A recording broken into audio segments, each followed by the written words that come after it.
les platicaré sobre micetismo. De primera instancia veamos los objetivos de la plática.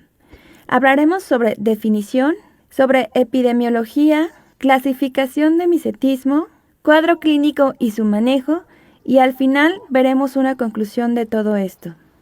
Como definición de micetismo tenemos que es la intoxicación o envenenamiento por la ingestión de hongos macroscópicos conocidos como hongos venenosos. La intoxicación por hongos puede ser potencialmente letal. Incluso en los casos más graves se produce una lesión irreversible del parénquima hepático. Por lo tanto, debemos de considerar este tipo de intoxicaciones como verdaderas urgencias médicas. Existen más de 5.000 especies de hongos. De estos, 100 son venenosos y 10 son mortales. Desde el punto de vista nutricional, las setas no representan un producto alimentario de primer orden. Su amplia y llamativa gama de texturas, aromas y sabores explica su alta valoración. Ahora pasemos a epidemiología.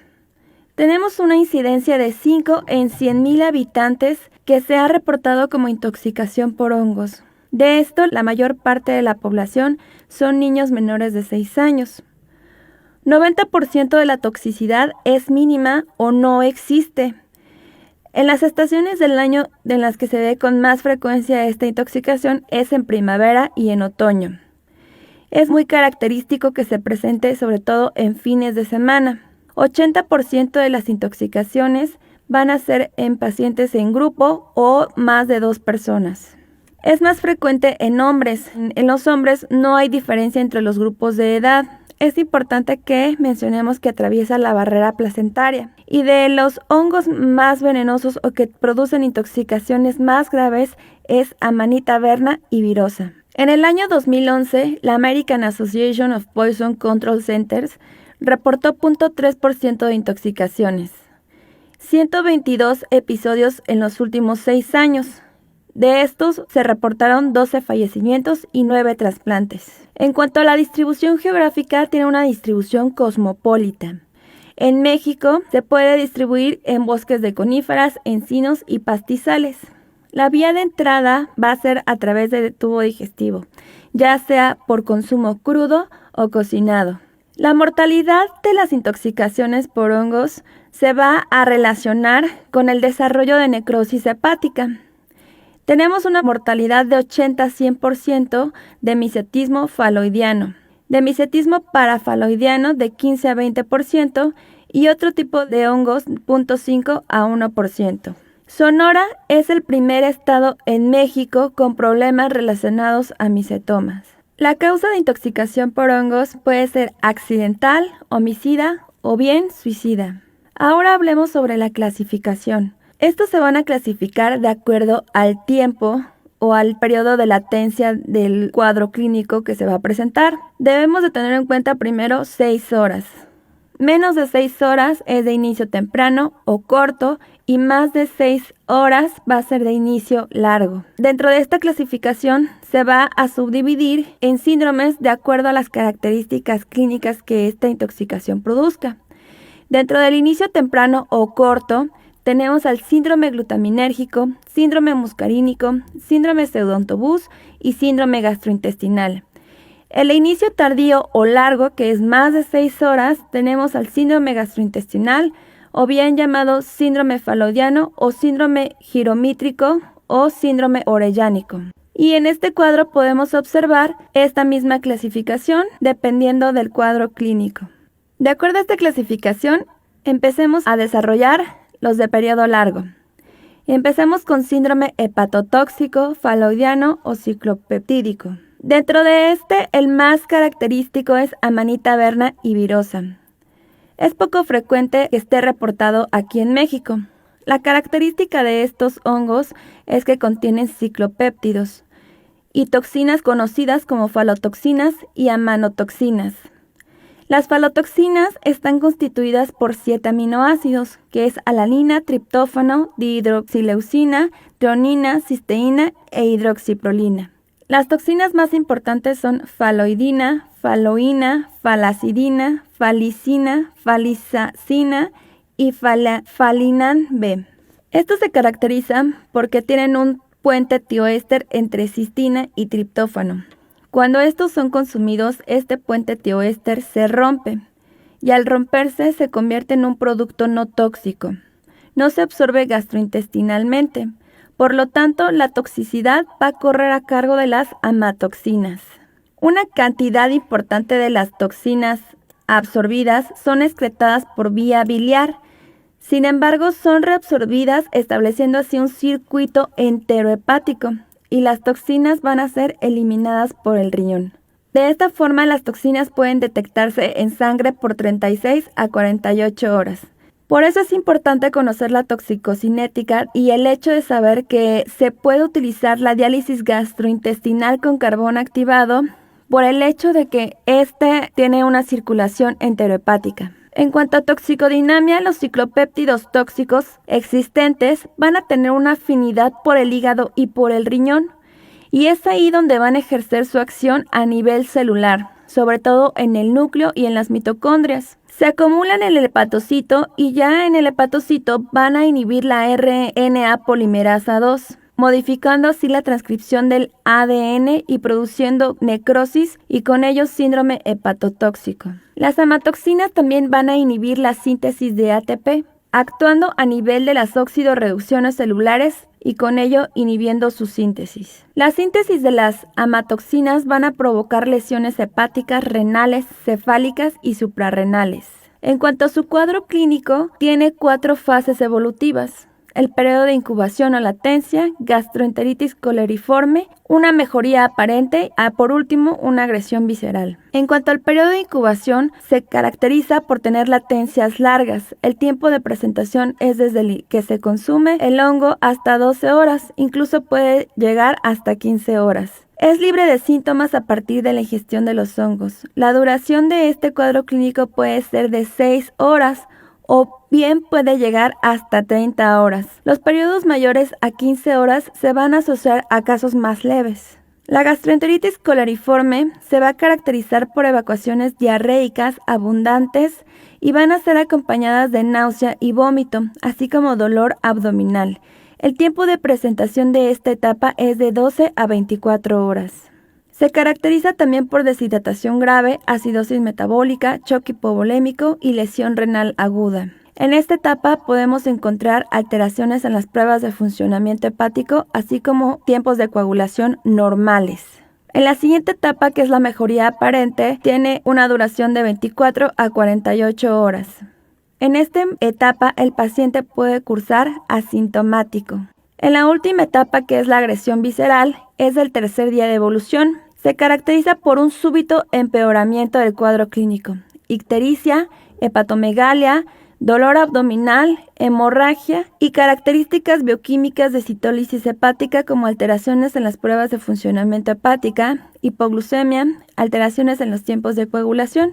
Y al quinto día puede existir una mejoría. Es importante mencionar que la caída más rápida de las transaminasas más una persistencia en la alteración de los tiempos de coagulación nos puede llevar a un pronóstico desfavorable.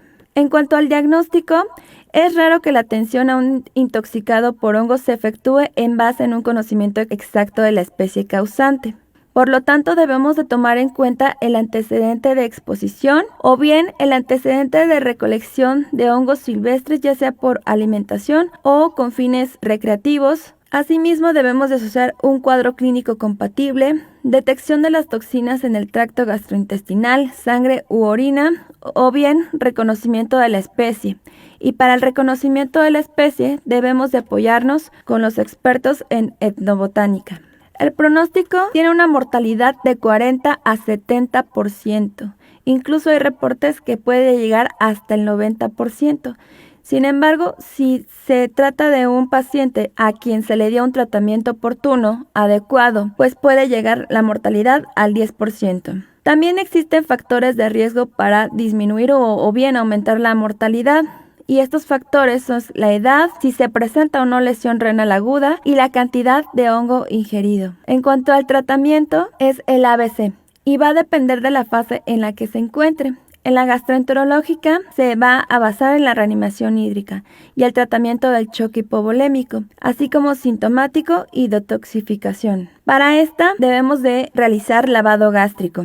También se recomienda el carbón activado 1 gramo sobre kilogramo de peso corporal, diluido en solución salina en una relación de 1 a 5, o bien de agua, ya sea por vía oral o por sonda nasogástrica. También se recomienda el sulfato de magnesio como catártico 250 a 750 miligramos sobre kilogramo de peso. Es importante mencionar que esta toxina es susceptible a diálisis o hemoperfusión, por lo que también se debe de considerar para el tratamiento. La diuresis forzada también está reportada dentro del tratamiento. Dentro de los objetivos de esta diuresis forzada, se puede dar 500 mililitros de solución salina al 0.9%, con una pauta modificable según el grado de deshidratación, o sea que si el paciente requiriera mayor cantidad de solución, pues se debe de administrar. Se va a dar furosemide con el objetivo de conseguir una uresis igual o mayor a 200 mililitros por hora en las primeras 24 a 48 horas.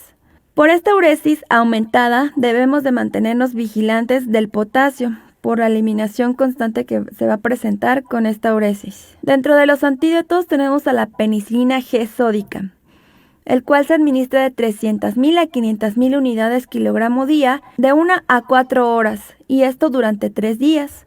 O bien se puede administrar la sibilina de 20 a 50 miligramos por kilogramo día. Estos antídotos actúan evitando la introducción del tóxico al hígado, también evitan su unión a proteínas y facilitan su excreción renal. También se reporta como en tratamiento la N-acetilcisteína, con un bolo de 150 miligramos por kilogramo intravenoso en 1 hora, el cual se deberá de continuar 50 miligramos por kilogramo en 4 horas, 100 miligramos por kilogramo en perfusión continua durante 16 horas y se recomienda solamente si se detecta insuficiencia hepatocelular. En dado caso de que exista falla hepática fulminante, el tratamiento debe de ser sostén, se puede usar plasma o bien depuración extracorpórea. En esta etapa los pacientes requieren de ventilación mecánica invasiva y se debe de plantear si es paciente candidato o no a trasplante hepático. Y esto de acuerdo a los criterios propuestos por el Hospital King's College para la selección de pacientes con insuficiencia hepática fulminante no provocada por paracetamol. Continuando con la clasificación dentro del periodo largo,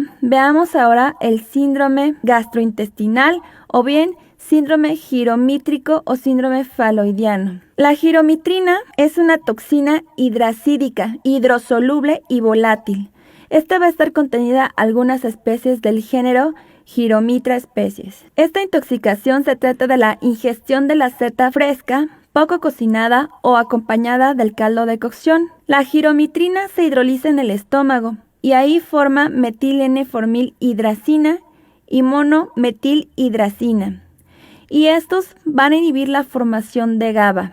Asimismo, van a interferir en las reacciones mediadas por el fosfato de piridoxal y disminuyen el glutatión en el eritrocito y con ello también daña las macromoléculas hepáticas. Después de 5 a 8 horas van a producir el síndrome gastroenterocolítico, que también se puede acompañar de otro cuadro clínico caracterizado por cefalalgia, ataxia, vértigo, nistagmo y disartria. Puede llegar también a producir hepatitis, fallo hepático y convulsiones, llegando incluso a coma. El tratamiento de esta va a ser descontaminación gastrointestinal, medidas de soporte y en dado caso de que el paciente presente afectación neurológica, se puede administrar 25 miligramos sobre kilogramo de peso de vitamina B6 en perfusión intravenosa continua durante 30 minutos. Continuando con el periodo largo, hablemos ahora sobre el síndrome orellánico. La orellanina es una toxina termorresistente y nefrotóxica, contenida en algunas especies del género Cortinarius especies. En Europa tenemos la Orellanus y la Speciosissimus. Inhiben síntesis de proteínas en las células tubulares y en su degradación van a producir radicales libres y depresión de glutatión. Esta intoxicación tiene un periodo de latencia de 2 a 4 días y el cuadro clínico se caracteriza por anorexia, náuseas, diarrea, dolor abdominal, parestesias y mialgias. Después de 9 días del cuadro clínico, puede llegar a producir nefritis tubulointersticial e insuficiencia renal crónica en un 10% de los pacientes. Para el tratamiento de este síndrome, la descontaminación gástrica no está indicada, pero se debe de tomar en cuenta la depuración extrarrenal y también las medidas de soporte y sintomatológicas. Terminando con el periodo largo, ahora pasemos a las intoxicaciones con periodo de latencia corto. Dentro de estas ya habíamos mencionado que tenemos al síndrome muscarínico, síndrome pseudoantabús, síndrome glutaminérgico y síndrome gastrointestinal. Hablemos del síndrome muscarínico. Este va a estar producida por hongos del género Clitocibe. Estos se caracterizan porque tienen muscarina y van a producir un síndrome parasimpático mimético tras 15 a 20 minutos de su ingestión. El cuadro clínico se va a caracterizar por náuseas, vómitos, cialorrea, dolor abdominal, broncorrea, diaforesis, miosis y trastornos de la agudeza visual. También se puede acompañar de bradicardia, hipotensión y choque. Se menciona también un síndrome muscarínico tardío, pero este va a estar relacionado con el consumo de Armillaria melea. Para el tratamiento se debe de aplicar carbón activado, así como se debe de realizar reposición hídrica. Si se tratara de un síndrome muscarínico grave, se debe de administrar 1 miligramo de atropina intravenoso cada 5 minutos hasta el control de la frecuencia cardíaca o la broncorrea. Continuando con estas intoxicaciones de periodo corto, seguimos con el síndrome pseudoantabús. Este va a estar producido por las especies Coprinus y fundamentalmente por Atramentarius. Se caracteriza porque tienen coprina y esta, si se consume alcohol, va a producir un efecto disulfirán. El cuadro clínico va a aparecer de 30 a 60 minutos después del consumo de alcohol y este se va a caracterizar por cefalea, rubicundez facial, vértigo, vómitos, visión borrosa, hipotensión y arritmias. Este cuadro clínico va a ser autolimitado, por lo tanto el tratamiento debe de ser sintomático, incluyendo dentro de estos los betabloqueadores. Continuando con el síndrome glutaminérgico, este va a estar producida por Amanita muscaria, Amanita pantherina y Amanita gemata. El periodo de latencia va a ser de 30 a 120 minutos. El cuadro clínico va a estar caracterizado por náusea, vómito, vértigo, somnolencia, delirio y alucinaciones. Este cuadro clínico también es autolimitado. Se debe de realizar lavado gástrico. En dado caso de que el paciente presente alteraciones neurológicas, crisis convulsiva, se puede administrar diazepam como relajante. Si el paciente llegara a presentar bradicardia importante, se puede administrar atropina. Sin embargo, su uso no es muy recomendado. Si el paciente presentara efectos anticolinérgicos graves, se debe de administrar fisostigmina con un bolo de 1 miligramo intravenoso. Continuemos con el síndrome alucinógeno o intoxicación por indoles. Esta va a estar producida por psilocibe, paneol y gimnophilus. Estos se caracterizan porque poseen derivados indólicos. Se relaciona con el consumo para fines recreativos y sus efectos van a ser derivados de la estimulación de receptores serotoninérgicos. Por lo tanto, pueden producir alucinaciones, sinestesias, pánico, confusión y agresividad. El periodo de latencia va a ser de 30 minutos después del consumo y la duración del cuadro clínico puede ser de 6 hasta 8 horas. El tratamiento es sintomático en dado caso de que el paciente lo requiera y se puede administrar diazepam. Y por último, tenemos el síndrome gastrointestinal. Este va a estar producida por especies de Tricholoma pardium y Entoloma lividum. Estas van a tener un periodo de latencia de 30 a 180 minutos y el cuadro clínico se va a caracterizar por dolor abdominal, vómitos, diarrea y puede tener hepatitis leve. El cuadro clínico se autolimita a las 24 horas. Para el tratamiento se administra carbón activado y también reposición hídrica. Como conclusión tenemos que los hongos o setas no son la causa más frecuente ni más grave de intoxicaciones. Además, suelen ocasionar trastornos leves y autolimitados. Sin embargo, deben de ser detectados aquellos cuadros clínicos con mortalidad considerable, provocadas por determinadas setas hepato o nefrotóxicas. Para estos síndromes con afección visceral seria, No disponemos de tratamientos específicos realmente eficientes y que sean basados en ensayos clínicos, siendo primordial el tratamiento sintomático y de soporte. Terminamos con esta plática, esperando que haya sido de su agrado y entendimiento.